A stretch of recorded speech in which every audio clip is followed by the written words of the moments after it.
tindahan ka ba? Naranasan mo na ba ang ganitong sitwasyon na mainis ka sa iyong kakumpetensya? Bakit?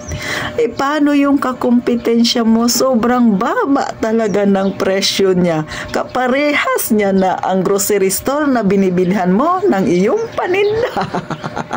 Kung gusto mo ang ganitong usapan, abay, mag-subscribe ka na kay Titintin. Pindutin mo ang like button na yan dahil pinagdadaanan mo ito at relate na relate ka.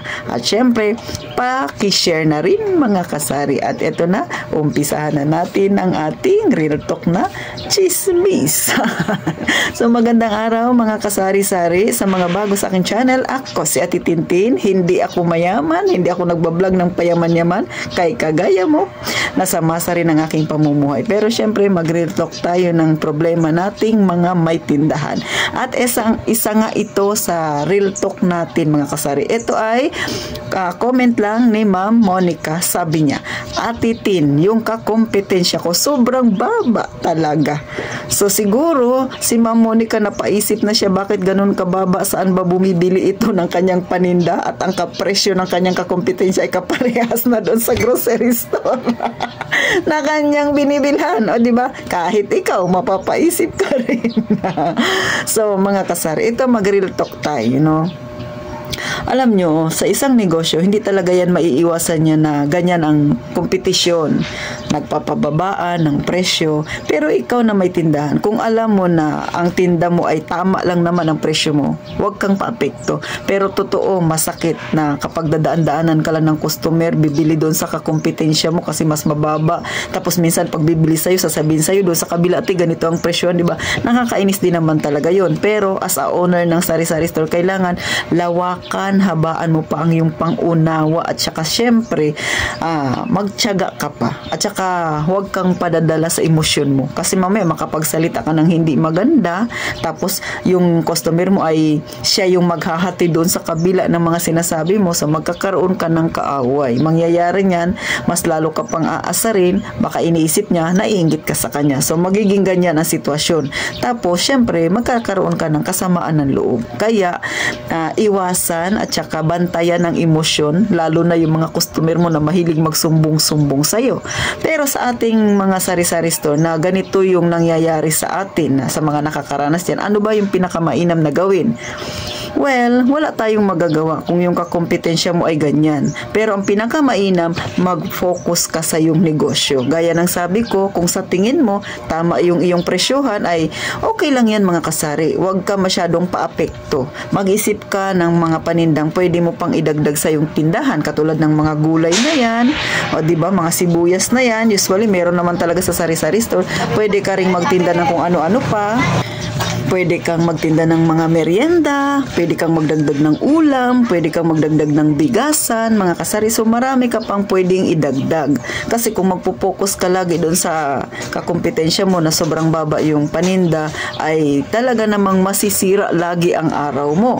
Pangalawa, pag may customer ka na nagre-real, kumbaga hindi naman real talk, kumbaga naghahatid lang sa'yo ng chismis, tapos kinukumpara yung presyo mo, ay i-real talk mo siya. Sabihin mo, hindi ko alam kung saan siya bumibili ng paninda niya, pero eto yung presyohan yan. Ang kinikita ko dyan ay 2 piso, 3 piso lang. So kung ibababa ko pa yung aking presyo na gaya sa kanya, ano ang kikitain ng tindahan ko? May binabayaran akong permit. Pero minsan nakakainis din talaga yung ganitong kakompetensya mga kasari. Yung sobrang baba na. At ang pinakamasaklap, yung ikaw may binabayaran kang permit taon-taon, tapos yung kakompetensya mo sobrang baba, wala pa siyang binabayaran. Luging-lugi ka talaga. Bakit? Mas maraming bumibili sa kanya, wala kang kinikita, tapos ikaw yung may permit, siya wala, o diba? So, mahirap talaga yung ganung sitwasyon. Pero syempre, walang sukuan mga kasari, kasi pinasok mo yan, handa ka dapat sa mga ganyang sitwasyon. Pero diba, hindi mo naman talaga in-expect na may mga ganyan palang tao na kayang isagad ang presyuhan, yung tipong hindi na sila kumikita. Sa totoo lang mga kasari, masakit talaga yan sa dibdib yung ganyang klaseng labanan, pero wala kang magagawa. Ang pinakamaganda mong gawin, mag-focus ka sa iyong tindahan. Gumawa ka pa ng ibang mga bagay na pwedeng ibinta dyan sa iyong tindahan na alam mo naman na mas makakatulong pa yun para lumaki ang iyong benta mga kasari. Next, pwede mo rin itong gawin. pwede mo siyang kausapin. Kaya lang, mag-expect ka na pag kinausap mo siya, maaaring magalit siya sa'yo at maaari din namang maging magkaibigan kayo. O baka may magsabi, paano maging magkaaway at titintin? O ba, paano siya magagalit sa akin? Ikakausapin ko lang. Yes, tama. Kausapin mo siya na dalawa lang kayo. Tama din yung ganun. Pero syempre, ang isip ng tao hindi mo mahahawakan. Hindi mo rin mapiplease yung iba. Unang-una, pag kinausap mo siya, syempre, ang una mong tatanong sa kanya, saan ka ba bumibili sisi ng paninda mo? Bakit sobrang mura ng paninda mo? Kasi yung binibilhan mo ay binibilhan ko rin, pero bakit parang halos 25 centavos na lang yung kinikita mo? Paano yung pamasayo, di ba? Kasi kung magre-real talk ka sa kanya ng ganyan, mga kasari, maaaring tanggapin niya yan. Maaari din namang iisipin niya na naiinggit ka lang. So, yun ang pinakamasaklap. Pag yun ang inilagay niya sa isip niya, ay naiinggit lang ito sa akin. Kaya mangyayari niyan, magkakaroon ka ng kaaway.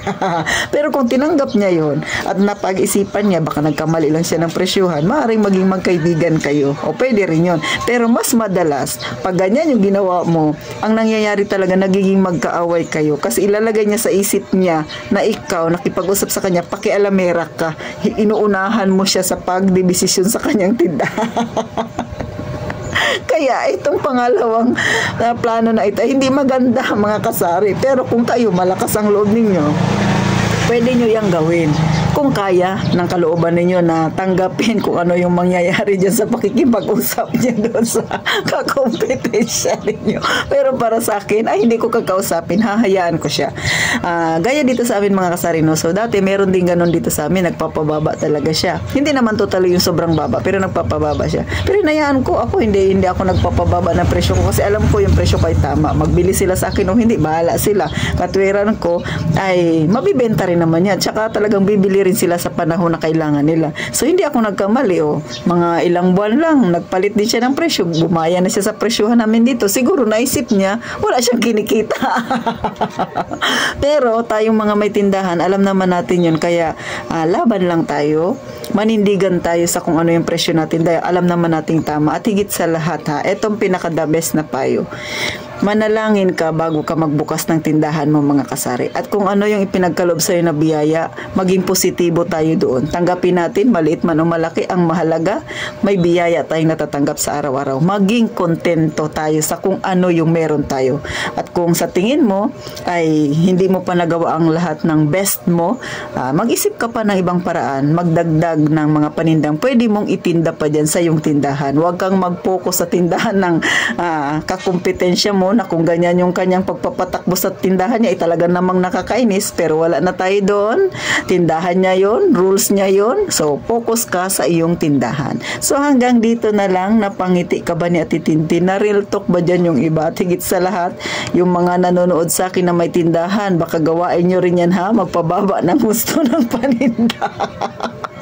Ay nasa sa inyo yan, kasi tindahan nyo yan. Pero para sa akin, mas mainam na maging nasa lang tayo, level lang tayo, mga kasari. Kasi mahirap din yung may naaapakan din tayong mga kasari natin na nagtitindahan din. Siyempre gusto rin na kumita, ha? Laban tayo ng patas. So hanggang dito na lang, mga kasari. Sana napangiti na naman kayong muli ni Ate Tintin. At gaya nga ng palagi kong sinasabi, mag-iingat tayong palagi, mga kasari.